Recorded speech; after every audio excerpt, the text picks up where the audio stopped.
Good morning, everyone. It's the first session of the day. How you doing out there? Did you go to parties last night? Are you awake? Do you have coffee? Well, good morning. My name is Kara Wanagatimu. I'm with Microsoft Teams Engineering.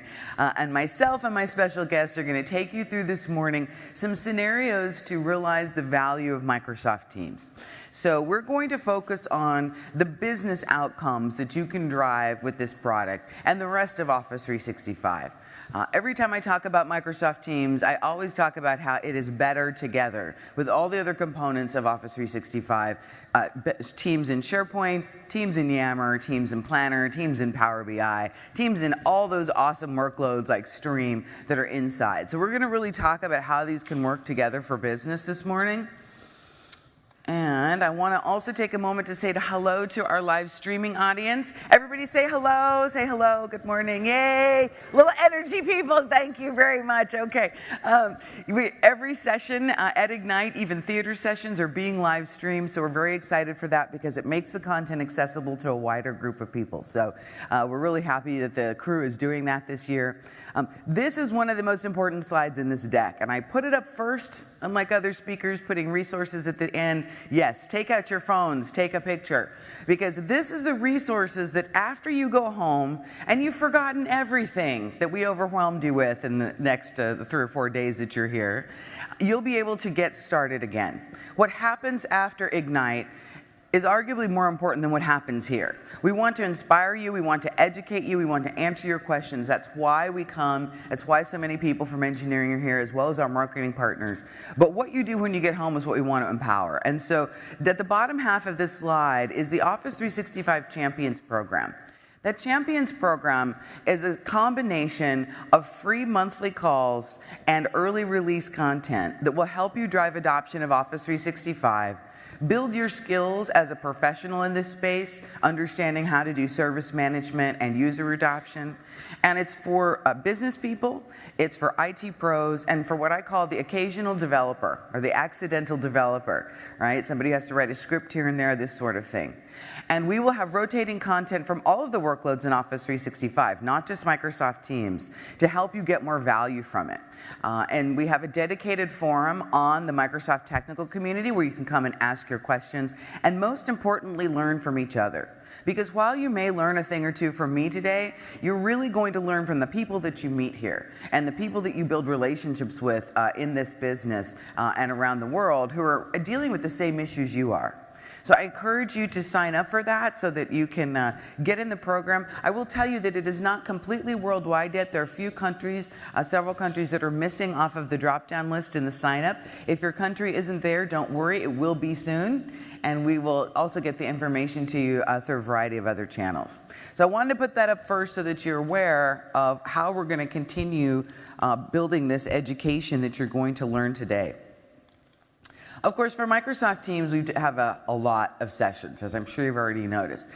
There was a very good blog post. This link up here, ak.ms/teams@ignite, is the blog post in the technical community that details every Teams session that is given by engineering.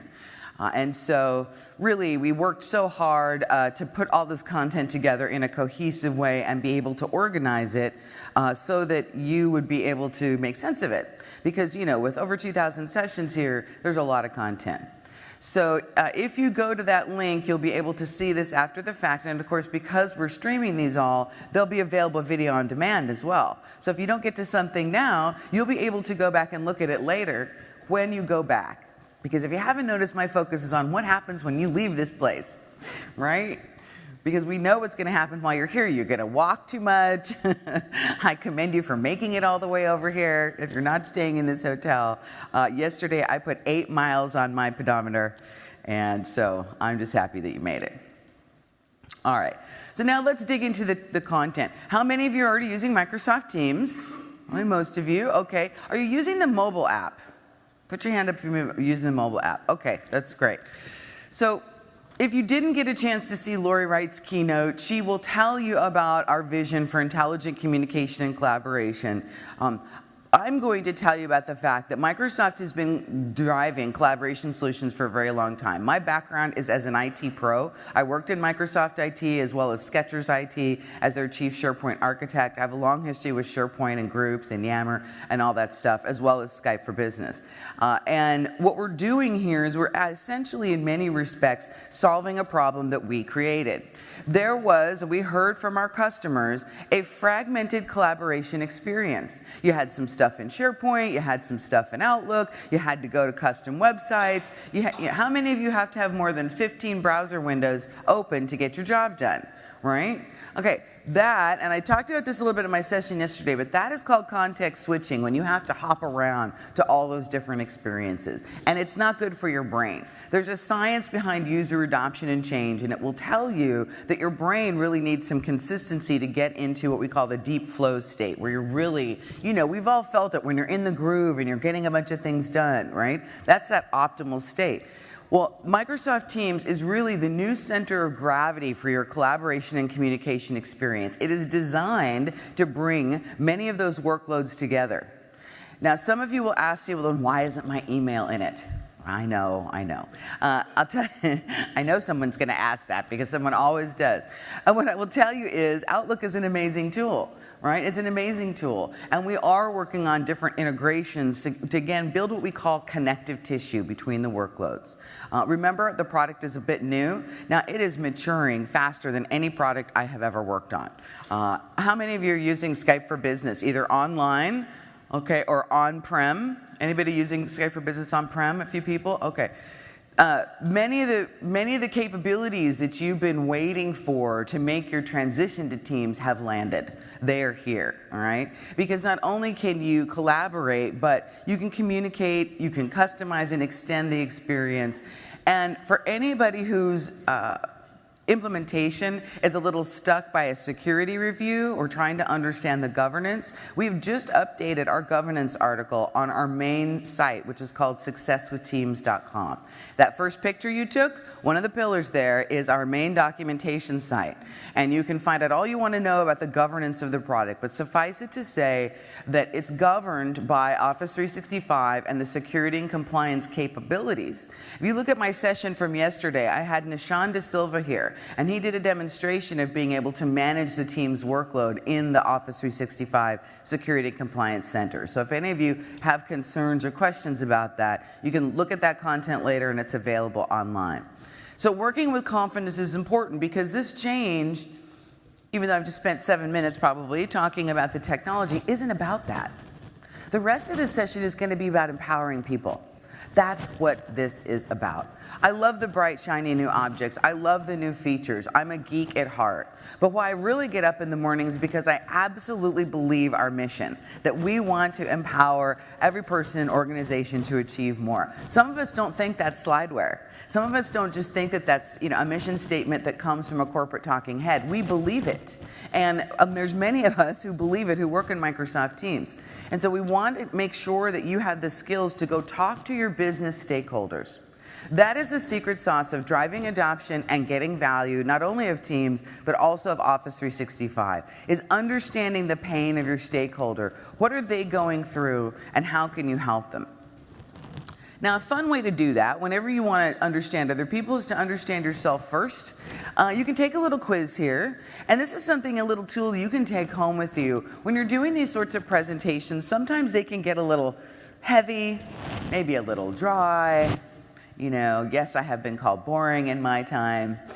If you take that Teams quiz, basically it's 6 simple questions that gives you some insight into what kind of team player you are. There are different profiles. This is based on the research that we've done in our research department. And it's not intended to be, a deep personality assessment. It's just intended to give you a little bit of an icebreaker and understand what your profile is. And when you do this, if you're doing this from your mobile device now, just please do share it. If you have a Twitter account, you can share it on Empower Everyone. That would be the hashtag. Does happen to be my profile, the influencer. I swear I didn't game the system. I just answered the questions. But the point here is understanding the motivations of your business stakeholders and the scenarios that they need to empower is what will make you not only have a better relationship with them, but have more value. And that is a part of the new and enhanced adoption framework that we've delivered this week. Really happy that we've been able to put this together. I taught it for the first time in the pre-day session and then talked about it quite a bit yesterday in my session. So again, you can get that online. The point of this adoption framework is that it's now been influenced even more by all of your feedback on how is it to actually drive services in your organization, right? You have to have the right team. And the team isn't just folks in IT.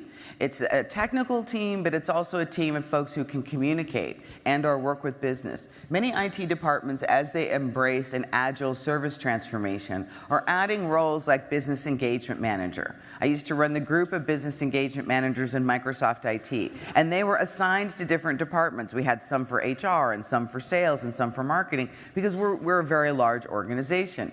The purpose of that person's role was to understand the technology, have enough technical acumen that when they talk to the VP of sales or the CVP of marketing, they would be able to understand, hey, how can Office 365 help this person?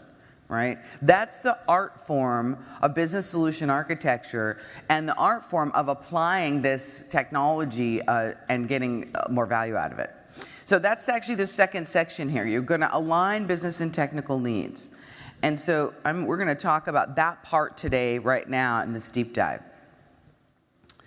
The other piece of it is you may find yourself enabling a sales process, a customer service scenario, a field maintenance scenario, right? It depends on your industry and your business. And your own knowledge of your own business is tremendously important because you, as an employee of your own company, can probably think of 5 things that could be more efficient.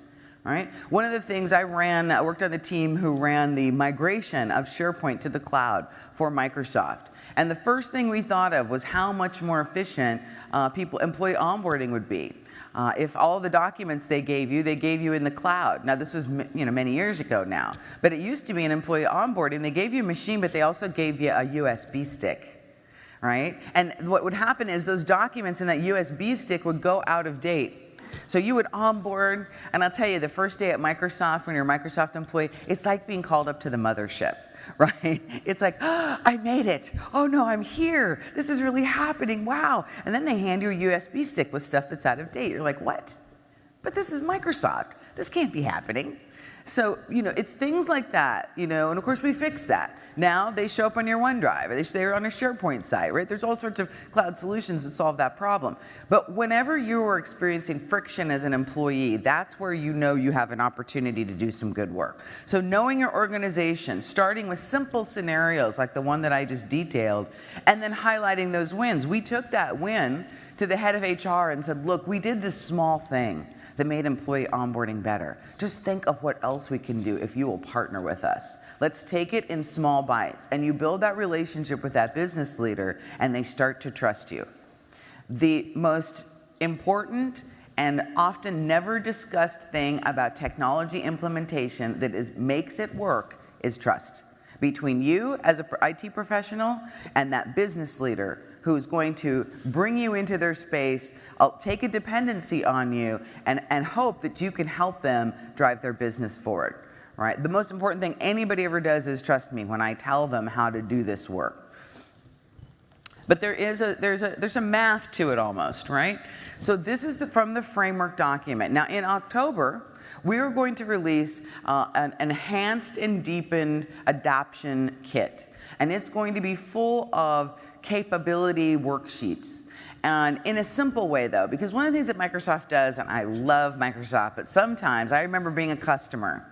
And when I was a customer, I was like, wow, you've written all this stuff, but how am I gonna find all this? And my thing isn't that complex. I just need the 12 steps of how to do something. right?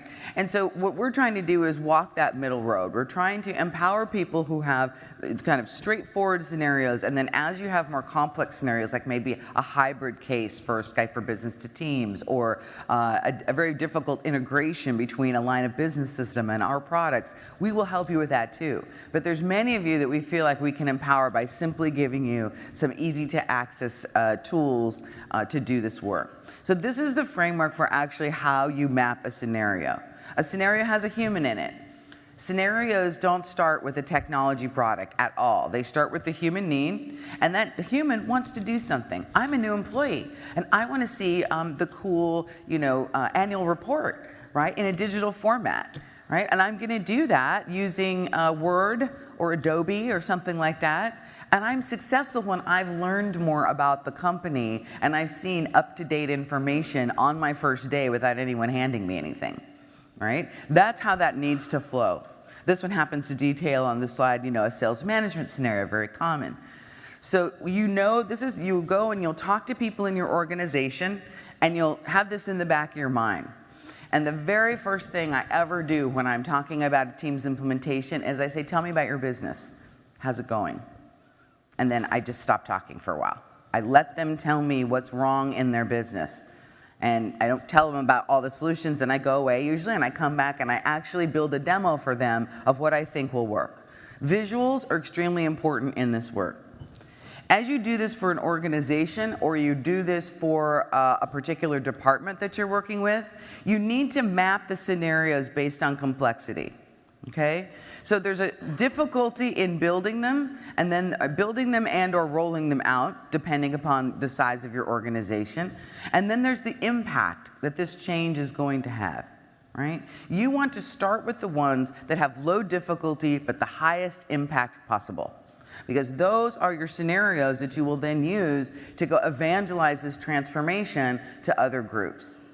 Very rarely do we get an opportunity to see a company that says, we're just going to go all in. We're just going to pull the switch, right? We're going to pull the switch, we're going to turn everything on, and we're going to go, and everybody's going to go at the same time. First off, I don't really think that's a great idea.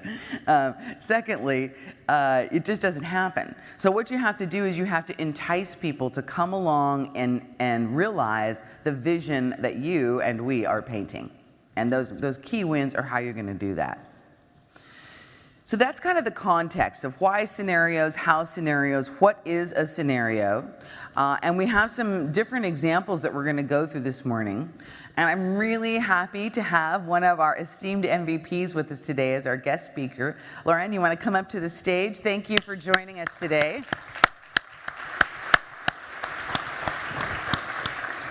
I am going to give this to you. And why don't you introduce yourself, Lai? Hi everybody, my name's Lauren Strand. The accent is from Australia, down under. Look, I work for myself. I'm a consultant. I actually used to run a company that migrated organisations to Office 365 or BPOS. Does anybody here remember BPOS?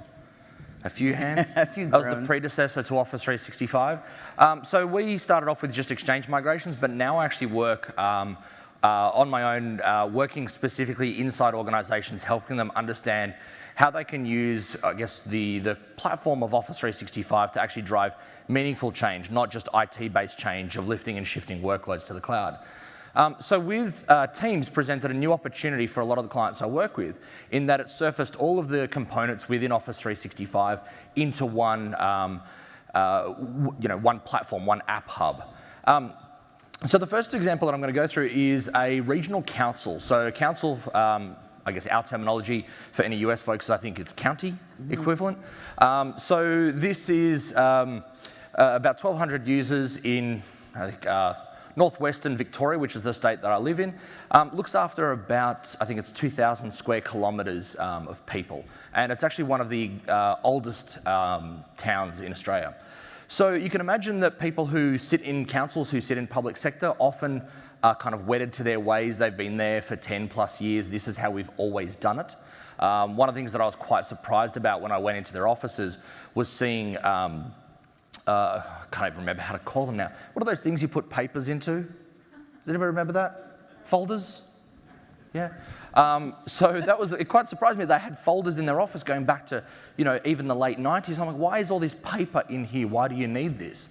And their answer was, to look it up from time to time. I'm sure there's a better way we can do that. So what I did is I worked through a few different business scenarios in there. It wasn't just a case of, hey, let's put Teams in, because they were already using Exchange Online, they were already using SharePoint, they were already using Skype for Business, but it wasn't their telephony solution. So I wanted to see, how can I make a difference to how some of the areas worked? So I picked a few different scenarios within the organization, a few different business units. And I picked ones that I thought were going to work and the ones that I thought weren't going to work, because I wanted to learn from the ones that weren't going to work, which turned out did work, and I'll go through that shortly. So the first one that I'll talk through is community events. So these are the people that run the ice skating rink when it's Winter Wonderland or Heritage Week, and the kind of signs you see pop up for special weeks in your area. So they run this, and they were a largely young group of people, about 5 to 6 people. Their manager, however, in his 50s, worked his way, had been in the council for many years.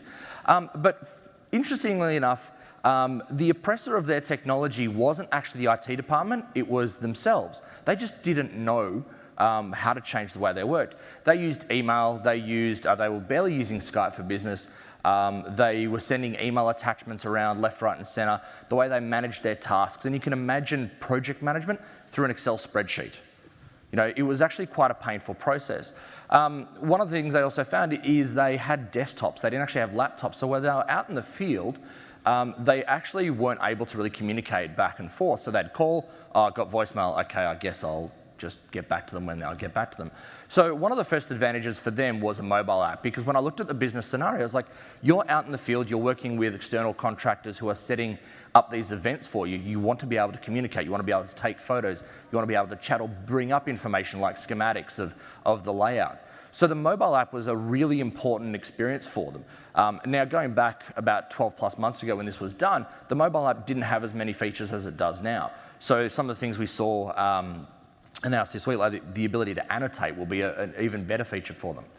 The other thing is they run a number of events every year, the same events every year, sometimes occasionally new events. So having a channel for each event was something that was very important to them. Now, interestingly, what happened is in their file system on the network share that they originally used, they had a folder for every year, and then under there was a folder for every event, and it went down and down, and they had this entire folder structure they repeated year on year.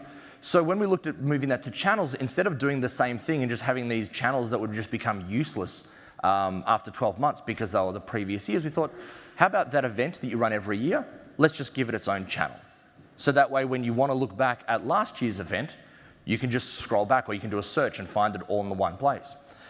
The other thing, obviously, was a no-brainer, was Planner for task management. So instead of a spreadsheet, this just made their absolute day. This was such a deluxe experience for them to be able to use Planner instead of spreadsheets, that they could just have it open. Also, because Planner has a mobile app, again, when they were out in the field, made a huge difference. So this team, the amount of work that they did shrunk considerably, the amount of which they communicated increased. So instead of sending emails to each other, they were obviously at mentioning and getting everyone's attention. But it changed the way they delivered events. They were delivering them with significantly less effort and a lot less hiccups. So it just ran a whole lot smoother for them. The next one that I worked with was the project management office, because according to the Microsoft marketing material, Teams is great for project management. So this was one of the ones where I thought it wouldn't work. Now, that's kind of contrary to what I just said, but the reason why I thought it wouldn't work is because their PMO doesn't work the way a normal PMO would. In fact, what they generally had was one internal stakeholder who was the actual project sponsor, and then they worked with one external architect and one external contractor. So there was really not a lot of collaboration going on with the number of people. But where Teams really worked in the PMO for them was that it allowed them to actually set up channels for all their practices, because they actually ran quite loose and fast in how they ran projects, and they wanted to build in a new methodology. They brought in an external consultant from a Big Four consulting firm. So Teams actually became the place where they actually worked on that practice as opposed to running their projects. So what it allowed us to do is to use guest access, get that external contractor in, have the same conversations, have them all, and they separated all their practices into all different channels, and it just made it one unified place instead of a bunch of emails that everyone had to go through every day and sift through. As I said, I didn't expect Teams to really work with them because of how they worked, but it had a specific business purpose, so it actually delivered a fantastic outcome. The one that was actually quite a surprise in this organization for me was customer service. They actually ended up using Teams in ways that I didn't expect. So the first thing I thought was, hey, you churn through a lot of emails every day. Because if you think about it from a customer service team, they've got the front desks where people walk in off the street and say, I've got an issue with my rates notices, or my bin's disappeared, or I want to register my cat. Dog, I don't think they register cats. So they've got that front desk experience. They've also got emails coming in, and they've also had an office behind the scenes with phone calls and people just sitting on the desk always. And they tended to rotate. They also had people working from home as well to give them some variety. So one of the things that I actually found quite surprising that I did not expect was at mentions. Because what they did is when the front desk actually got inundated and there was a line, what they actually did was would simply mention at whatever channel they were in and just write the words in capital letters, help. And somebody would immediately pick that up because the office was actually right next to the front desk, and somebody would just come straight out. And that was a way that I didn't expect it working, because I thought, great, high velocity conversations, team conversations, it was a pager system. And it really helped. And the fact that they didn't matter what channel they were in, they were just able to mention, and the entire group got it. Someone would basically just take the headset off, obviously not mid-call, and get up and walk out. The other thing that also was something that I didn't expect was a bot. So if you think about customer service, they're generally the first entry point for external people into that organization. So what do customer service need? Answers. So they needed answers from around the council, because they were effectively the reception service. They were routing calls to people, because you would call and say, hey, I want to speak to somebody about this community event. But the problem is customer service didn't know who was running that event. They didn't know details about that event. So has anybody ever called an organization and been routed through to the wrong person? Is that a familiar thing? Yeah. So what happened is we built a bot for them that, it wasn't until later I realized why, but the bot was called Oliver Shotsworth. I thought it was a former staff member, it was named after, something like that. But it turns out it was the I'll have a shot. They've just turned it into a name. But what this allowed them to do was to get answers using the Q&A maker that's available for free. And I built it connecting it to the Azure bot framework and then surfaced it in Teams. And that all took me about 3 hours to do, and I do not do code, so don't be afraid to try it yourself. But I took a whole bunch of answers across the organization, put it into this bot. They did a bit of training with it, as in basically just saying, who is managing this, who is driving this, who is running this, and the bot would answer the questions. And what it allowed them to do is to specifically hone in on the questions that they wanted. So instead of saying, I'll transfer you through in somebody in the community events team, and getting through to Rebecca and saying, hey, Rebecca, do you run this? No, who does run it? Okay, they're not in. Should I leave a voicemail? Can you answer some questions? When are they back? Instead, it was simply, they would say, hang on a sec, resident, ask the question into the bot would answer within seconds, and then they would transfer it to the right person, or get straight through to their voicemail and go, okay, leave a message straight for them. So it actually changed their customer service experience and reduced the amount of calls, because people were actually able to answer the question via email now, via a whole bunch of different forms. So the intent with that bot was to then say, this is great internally, but now let's surface that on the web, because it was the same platform. Let's actually, why don't I show a couple of the things that you were just talking about, and then we'll go to the next one. I think absolutely that would be awesome. I happen to have up here my I need to go to a different input here. Here it is. This is my iPad, and this is the Microsoft Teams app on my iPad. I don't know how many of you had this happen to you, but when iPads first came out, my VP of IT came into my office and said, make this work with SharePoint. Dropped it on my desk and walked away, right? And to many of you, your executives may still be using these tablet devices. So the scenario that Lauren was talking about in terms of working in the mobile app, it has really matured, and that's an excellent point. What I'm looking at is my demonstration team here, and this is the conversation that I'm having. So, I'm an event producer. I work on events myself. All of my events happen in the Teams app so that I can store that information there, because I can see the conversation and I can actually reply. In this case, I'm actually going to mention the channel. Is everybody familiar with that? Because at mentioning a channel is a very important thing to do. People talk to us all the time about, hey, how do I get people's attention? And he was just talking about how they used at mention in a business scenario. You can at mention an individual, a team name, or a channel. And when you are at mentioned in Teams, that's how you know that, hey, you really do need to pay attention to this. You don't have to read everything that comes through the team. It's much like social networking in that regard. But you want to teach people in your organization to use at mention in a smart way. And that will then show up in your activity feed, and you'll be able to filter on where you were particularly at mentioned. That's the conversation area, but if I hop over here to the Files tab, right, I can see all the files that I need to be collaborating on. And let's see, Teamwork Champions, what's that about? It's hopping automatically over to a PowerPoint on my iPad and loaded the document. Right? So this is an important capability. If you have field service technicians, if you have event managers, if you have all of these folks that are out in the field, this works on your Android phone, on your iPhone, right? Of course, this is a capability that can really make a difference to people when they're out in a field situation, most definitely. Now I'm just going to switch back to the Teams app and get out of the document library here. And he also mentioned Planner. I almost started pulling this up where you were talking and doing things, but I didn't want to totally distract you. But this is just a demonstration plan. But for those of you who are familiar with the Kanban board that have columns of information that you can customize and move around, that's basically the view that you get in Planner. Now, whenever you start a plan within Teams, you're going to get the first column, right? Now, you can add additional columns. I'm going to add a new bucket here of tasks that I want to complete. So I'm going to say content review, okay? So I have added that. And now, I said I want to reserve the venue, but under logistics, I also need to review the contract.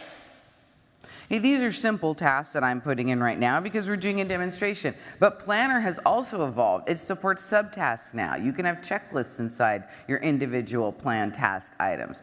There's a hub on the web and a mobile app. So we teach people too and organizations in these business scenarios that if you are managing a team project like this, Planner is an awesome tool because many of us have been in project for a really long time, right? But many people don't use project because it's too complex for them.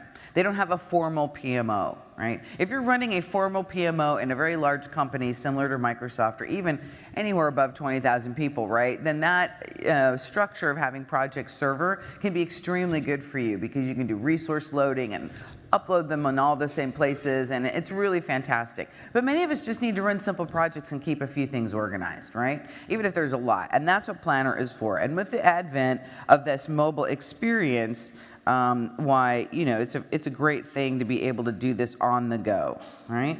So I set my due date there, and I can come in and assign it to a person, and then I can just go ahead and add that. Now, when I add that task, she's going to get an email. Now, one of the pieces of connective tissue we're working on is choosing to have that instead be a chat, be an alert in your activity feed. That you can then configure. But right now what happens when you assign a task to somebody, in whatever experience you do it in, is that it is an email. And I think bringing it back to that business context, if you think about how much time we spend or how much time we lose or how we get frustrated with colleagues who have forgotten to do something we've asked. So if you think about going back to that community events team who are out in the field, who would say, okay, this banner isn't here yet, I'm going to call my colleague, okay, they're not there, I'm going to send them an email, hey, where's this banner at? And then you might ask them 2 days later, hey, what's happening with the banner?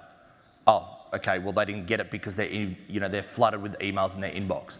Instead, what we can simply do is, as Caruana was just demonstrating, load up the Planner app, whether it's either as the app or within the team itself on the mobile, add the task in and assign it to them.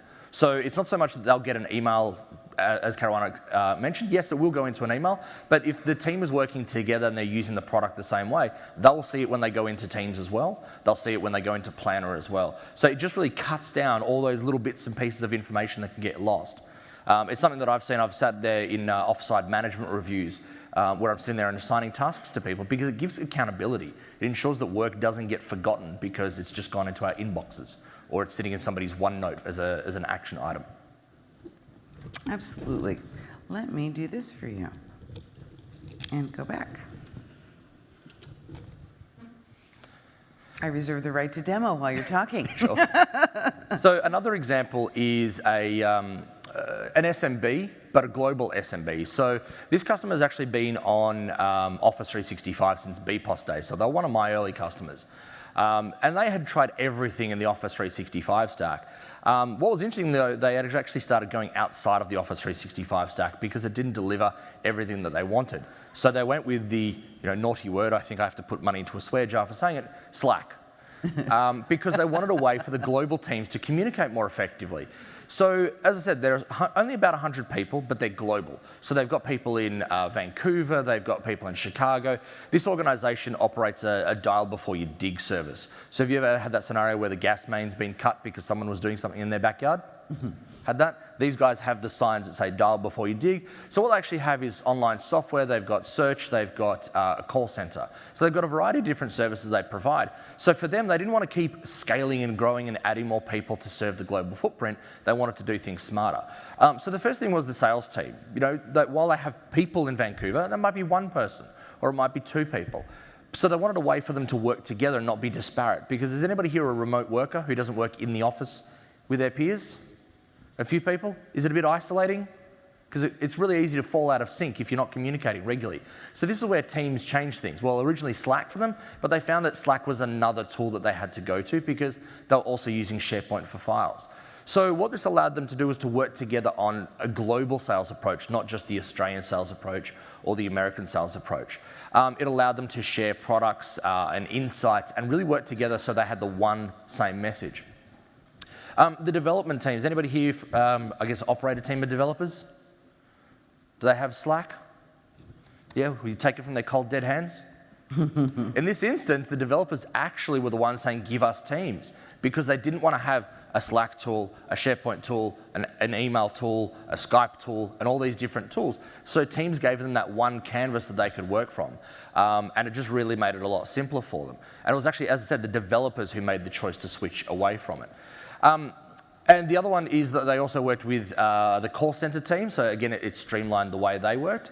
And in terms of product development, so it really just gave them, as I said, that one unifying canvas for them to work from. So this is the thing is they worked through the business, and instead of saying we're deploying teams to everybody in one go, it was right, let's pick one team at a time, work together, establish what's called a kind of a collaboration contract that we're going to use this product together in our business, in our department, in our team, and work together on that. So let's see what demo Tawana picked up for us. Well, I just thought that I'd pull up. Now I'm over here in the web experience. So what's another one of the pieces of information is there's a desktop client, the web client, available in the different browsers that you commonly use, and the mobile device. And they're very, very similar. There are a couple of differences between the mobile experience and the desktop experience. But in this browser, I can get to all of those various teams, and the sharing of information, the ability to have these files and other artifacts available is important. But I really want to call out the tabs that we're discussing. If you're not using, we appreciate you coming in and using chat and having meetings. This is important. But to get in these business scenarios the most value, you need to be configuring the different tabs at the top. And I'm going to hit the plus sign here in case you haven't seen this yet.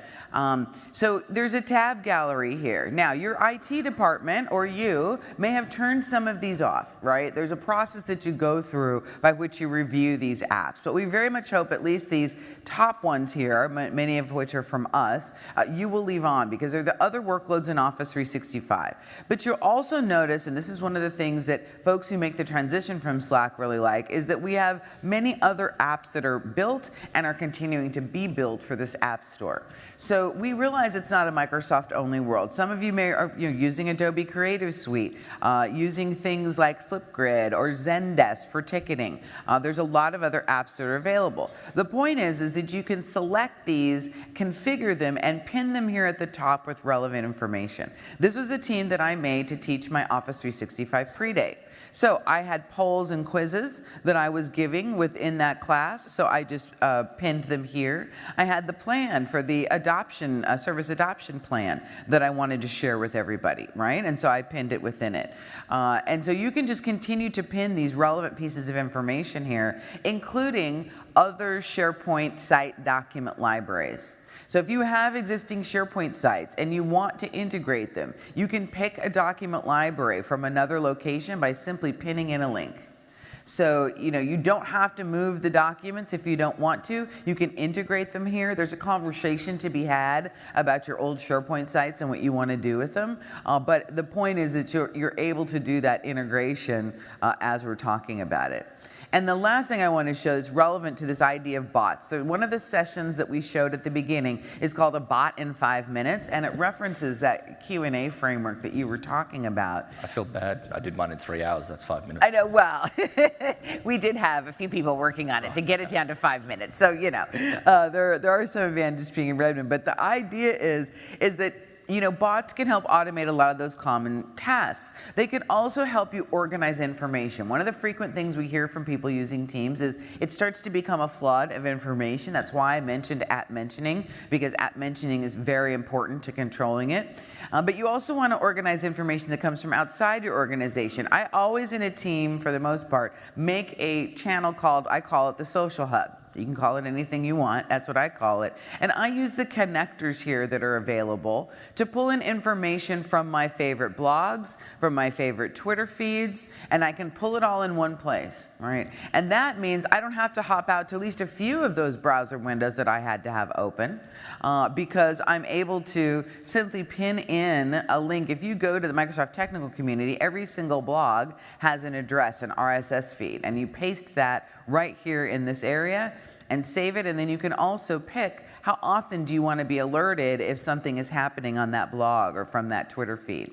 Now that also might be your Yammer feed, that also might be notifications from your order entry system, right? Think of all those notifications you get that are in your email right now from other systems in your company. And transferring those into a feed that can be managed and actioned. Another session that we have is on actionable cards. And those are things that, for those of you who may be like accidental developers, you can configure these cards in with very little code. And we've got examples on our website to be able to take information that used to be in email and have it nicely display in Teams. So there's that. That was a really good segue. It's almost as if we rehearsed this, which we didn't, by the way. Because the next example I'm going to give is a professional services firm. So this is actually an investment and advisory firm that has about 400 users, again, from my home state in Victoria, Australia. So the purpose of that, they actually use Teams across the organisation. But one of the biggest success stories for them is what's called their pursuit team. So which is actually their sales team. But in the world of professional services, you don't want to call people salespeople. It's a dirty word. So their pursuit team, what they actually had is, so we're talking about a single team for all pursuits. And what they had was a channel for every prospective organisation they were going after. Now, the types of sales they're working on are multi-million dollars. They're mining companies, resources, pharmaceuticals, any kind of large-scale organisation that needs really top-level advice. And what it allowed them to do is to focus the conversations and the information about each pursuit that they were pursuing. I always said that well. Into those channels. So in there, what they actually did was they created tabs. They had a tab for dynamic CRM, so they were surfacing that as a web page. They also had another tab where they created they brought in Twitter. So they actually had any tweets from their organisation or that were relevant about the organisation. They had another one that was news about the organisation. So they actually configured connectors to bring all this information together. And what the channel was then used for was conversing about those items that were brought in from various sources, as well as different people sharing advice. Now, this pursuit team was quite large, so they were actually able to use it in a working out loud capacity where they could mention across and say, hey, has anybody had experience with this organisation? What it actually ultimately meant for them is it made the sales effort a lot leaner, a lot more informed. It didn't mean that people were kind of working in silos because the entire team, even though it might have been my deal or Caruana's deal, we're actually working together as a team because ultimately we're working for the betterment of our organisation. It also gave them centralised files for any proposals they were working on, any tenders, anything like that. So it really just kind of basically, it was Dynamic CRM and Teams were the two tools that these people used to manage the opportunity and then to work on the opportunity. So there's a lot of scenarios like that in this particular organisation, but in every organisation where it's about reducing the tools and just centralising the conversation and reducing the context switching. So that's a really big thing, is we are so used to switching between Inbox and Skype and Yammer and Dynamics and whatever other tools, is through using Teams, this particular pursuit team said, well, I'm talking about the context of mining company X. There is everything I need to know about mining company X. In fact, as I said, they use Dynamics CRM inside as a tab, so they don't even have to switch to that. They would just open up the tab, and it would bring up the particular opportunity, and they'll modify it from there. So they don't even have to have those 13 different browser windows open to make it work. So there's lots of those kind of business scenarios where it's a case of not just saying, how can I make Teams work for the entire organization? It's more of a case of how can I make Teams work for you? And how do I customize it for you? And then you over there. It's so true. Thank you for that. It's fantastic. I really appreciate that. Thank you.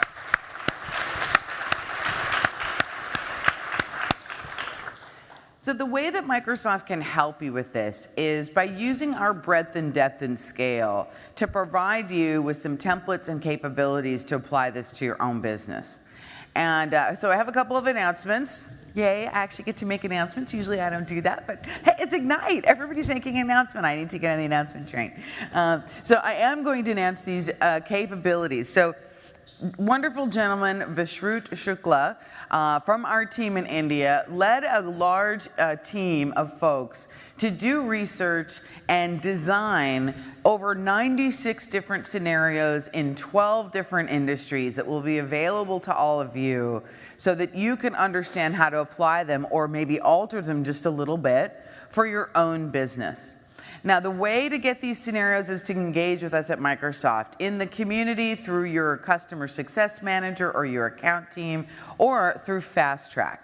Are many of you familiar with Fast Track? Do you know about this already? Okay, Fast Track is the free implementation service that comes with your subscription of Office 365, and they can share these assets with you.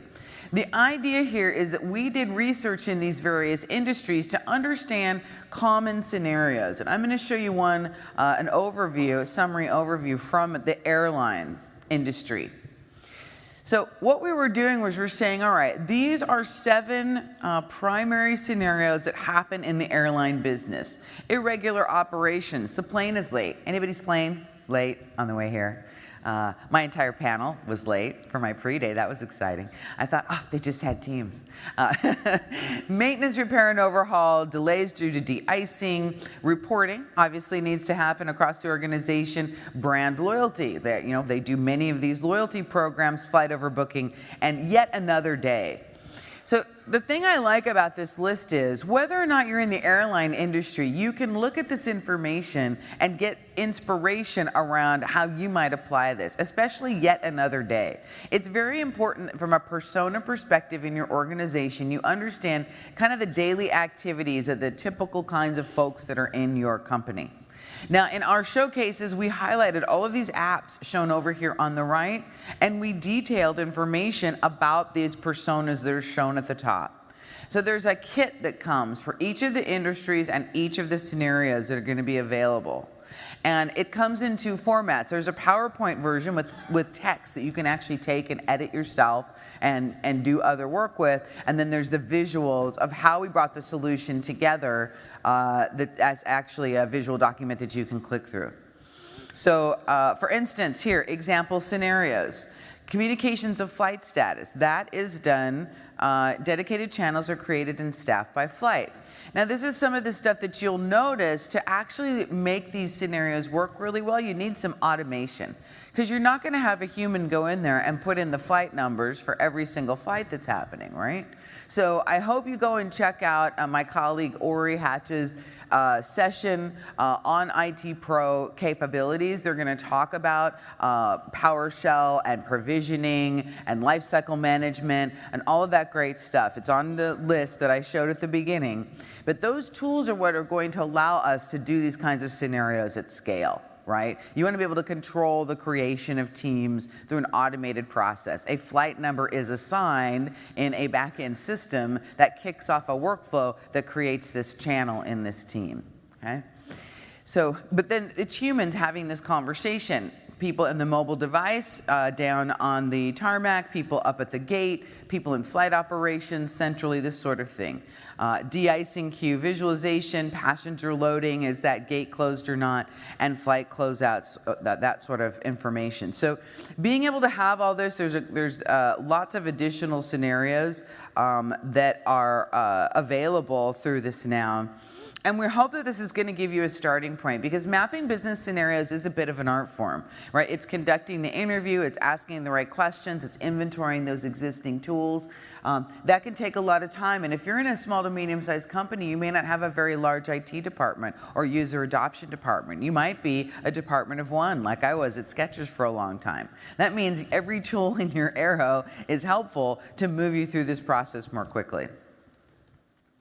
Now, the other piece of this, however, though, is great. You've got these scenarios, you have a lot of tools, you're going through this process here with us, and then you're thinking, great, well, how am I going to get my users to actually understand this?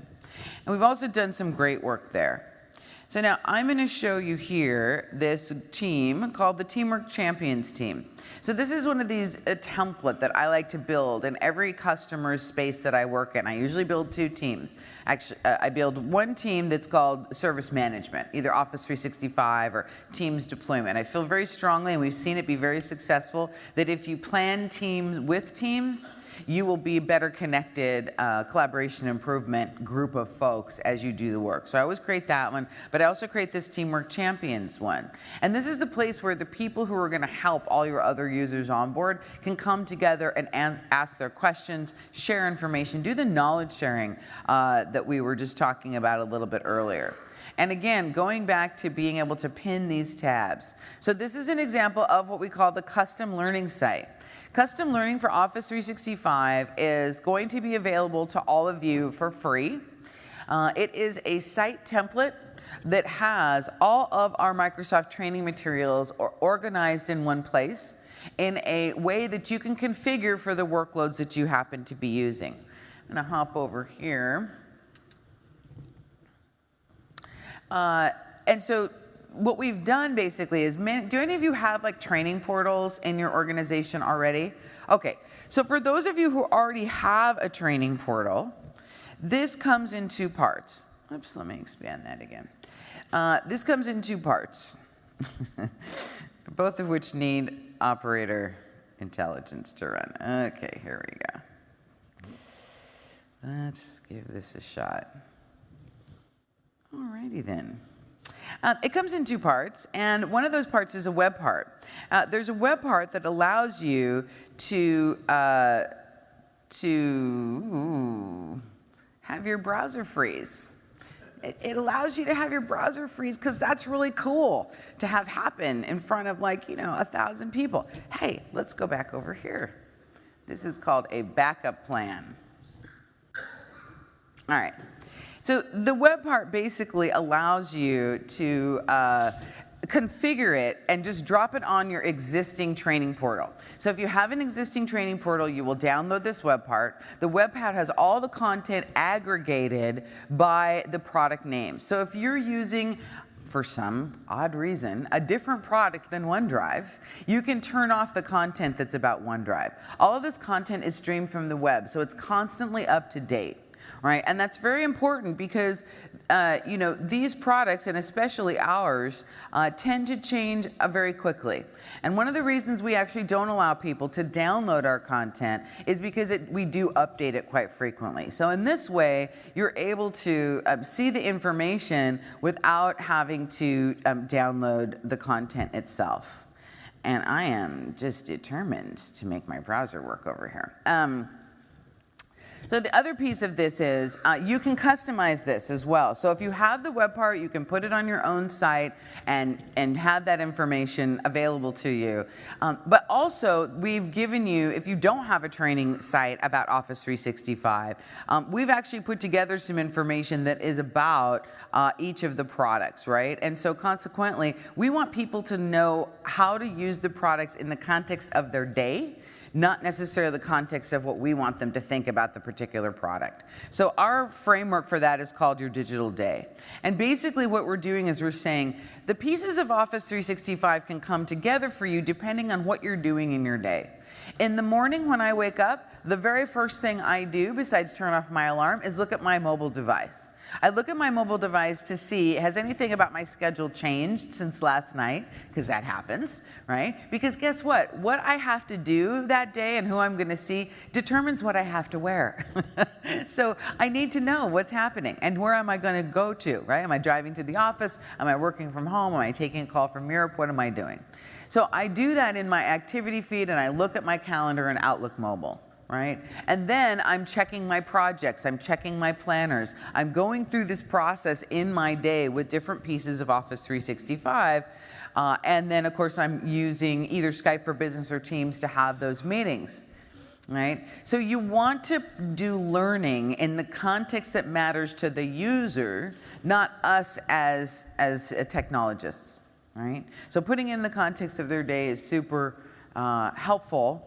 Whenever you can.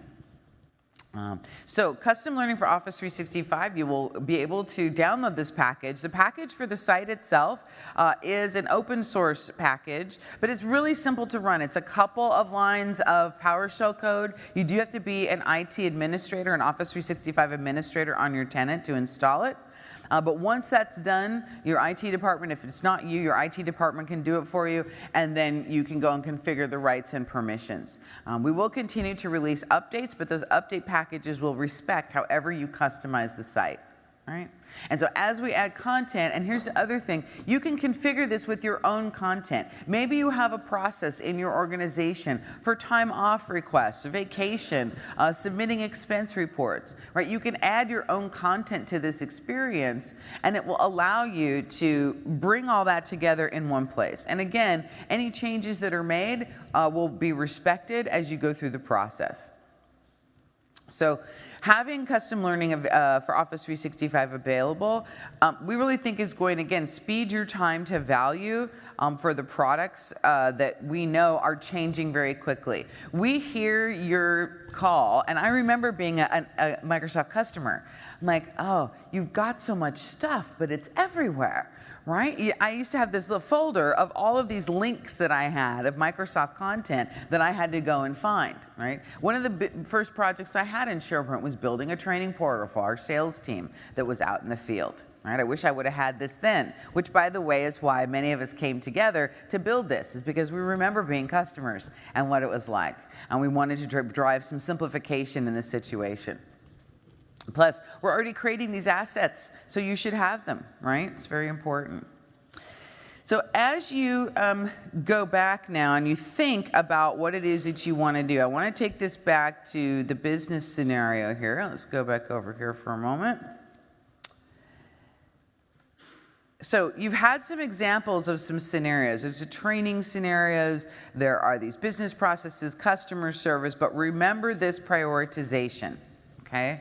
So of all those examples that we gave, many times the most simplest one is bringing the tribe of people together in a team that has the right channels which represent topics for them, right? And as I'm actually going to pop out and I'm going to go back over to here again for a second. Right? The best thing about these teams is that you can create channels whenever you want. Right? And you want people to be able to do that. I know there's a desire of some folks to control channel creation. And I do always train people when you're thinking about team and channel design, right? There are what we call, there's an order of magnitude to a team. In Microsoft, one of the things that we learned by doing our implementation was to reserve those names of those core departments. So Microsoft IT, real estate and facilities, HR, right? These were actually provisioned by the group of folks accountable for the implementation of Teams. Almost think of it like a reserved name.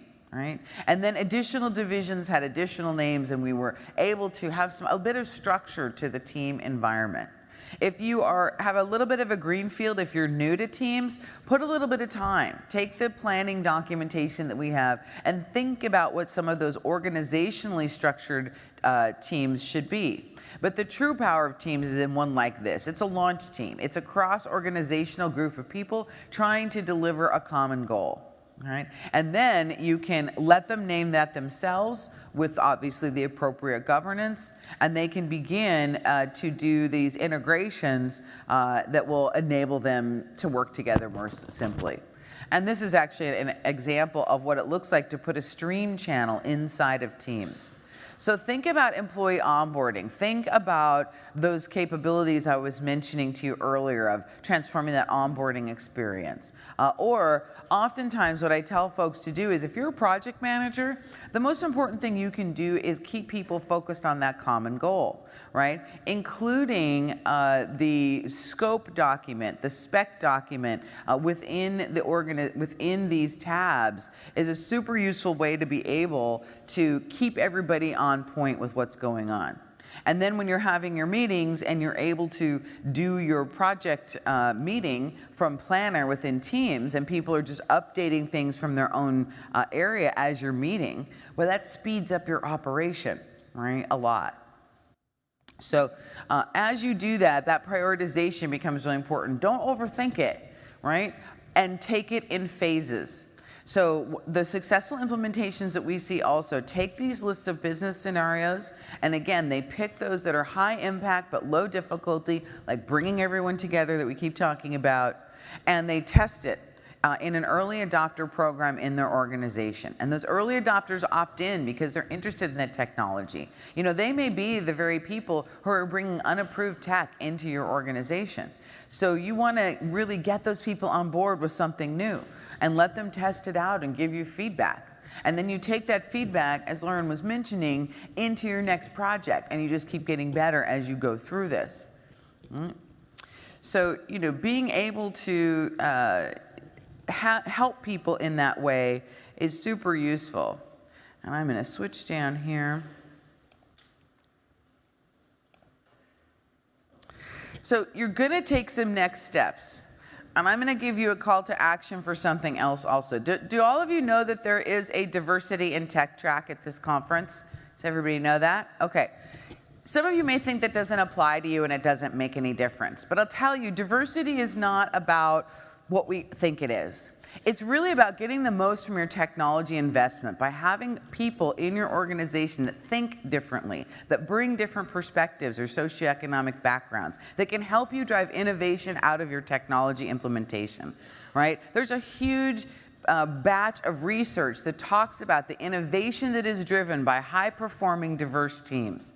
So take an opportunity to go and check those events out and learn a little bit about that, because I'll guarantee you, when you sign up for the Office 365 Champions program, the #1 best thing you're going to get from that is learning from other people just like you, a wide, diverse group of people who are solving a lot of different problems. And we really wanted to create an enhanced community forum for all of you to build these skills. So we want to make sure that you do that. I'm going to be teaching 5 steps to empowering diverse leadership. It's a project plan for really empowering those folks in your organization who are agents of change. I'll do that on Thursday. But make sure you're engaged with your Microsoft representative. At whatever size organization you have, there's somebody in our company who's there to help you. And that's how you're going to get access to those 96 different scenarios and those scenario assets that I showed earlier, right? Now, you don't need a Microsoft representative to get the custom learning for Office 365 kit. That is going to become, it's open for beta right now. It's going to become broadly available later on this year. And you'll find out that information through the Champions program and also through the Driving Adoption Forum in the Microsoft technical community, right? Go home, get some rest, put your feet up, right? Soak in all this information that you're learning at this awesome conference and go talk to your business leaders. Find out their pain points. What keeps your sales leaders awake at night? What keeps your product development or service operations folks awake at night? Find out what those things are. And you can bring those scenarios back to the community and we'll help you architect the right thing for them. but it's important to have the conversation, build the relationship, and earn their trust. Their trust is the golden secret sauce, right, that will empower you to make some of these changes. And that's what we ultimately want. We want you to transform your business, and we want you to share that transformation with us, right? Tell us your success stories, tell us your difficulties, so that we can continue to learn, because Microsoft Teams, more than any product I have ever been a part of over 28 years in this business, is absolutely formed by your experience. Every month we read user voice. We're constantly reading feedback in the community. Our MVP community is absolutely invaluable. So if you're working with one of our MVPs, that's a great thing because they're super knowledgeable and will help you.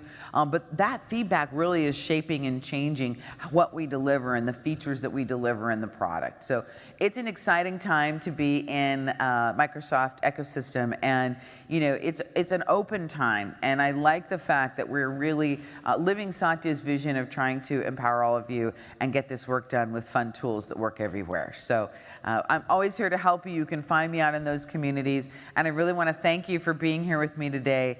And so this is the time where you can ask questions of us at the microphone, or you can come up to the front. We'll both be here to answer questions. But thank you very much, and thank you to our viewing audience for watching this session. I hope you have a great day today at Ignite.